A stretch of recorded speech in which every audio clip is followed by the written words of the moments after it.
दोस्तों, काफ़ी समय पहले की बात है। एक गुरुकुल में शिक्षा प्राप्त करने वाले विद्यार्थियों का अंतिम दिन था।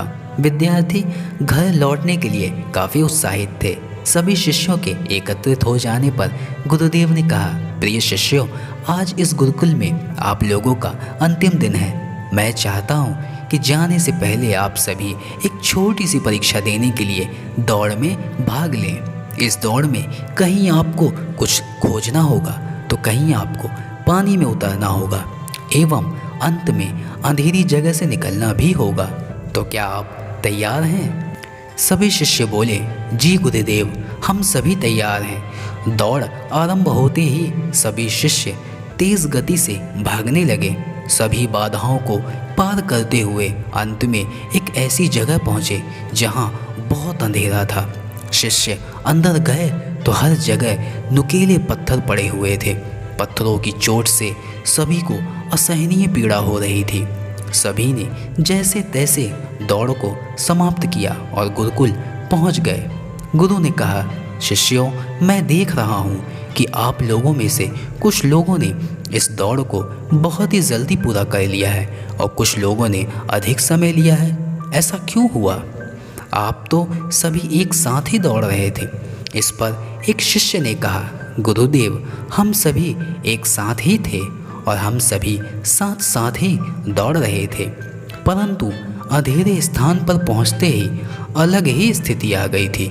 कोई एक दूसरे को धक्का देकर आगे निकल रहा था तो कोई समझ कर आगे बढ़ रहा था।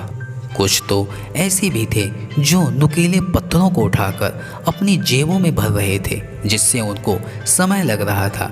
इसलिए सभी ने अलग अलग समय पर दौड़ को पूरा किया। गुरु ने पूछा, जिन्होंने नुकीले पत्थरों को उठाकर अपने पास रखा है, कृपया कारण बताएं।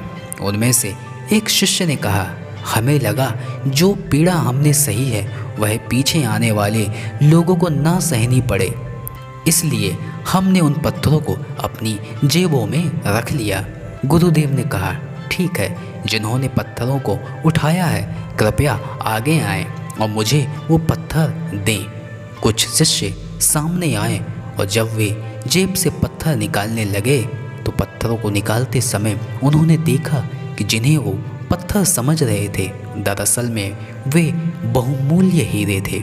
सभी आश्चर्य में पड़ गए, गुरुदेव की ओर देखने लगे। गुरुजी ने कहा, मैंने ही उस जगह पर इन्हें फैला रखा था ताकि यह पता लग सके कि अपनी पीड़ा के साथ साथ दूसरे लोगों की पीड़ा को कौन समझ सकता है।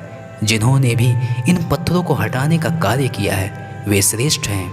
उन्हें मेरी तरफ से यह पत्थर उपहार है। दोस्तों, इस कहानी से हमें यह सीख मिलती है कि जीवन कष्टों से भरा हुआ है।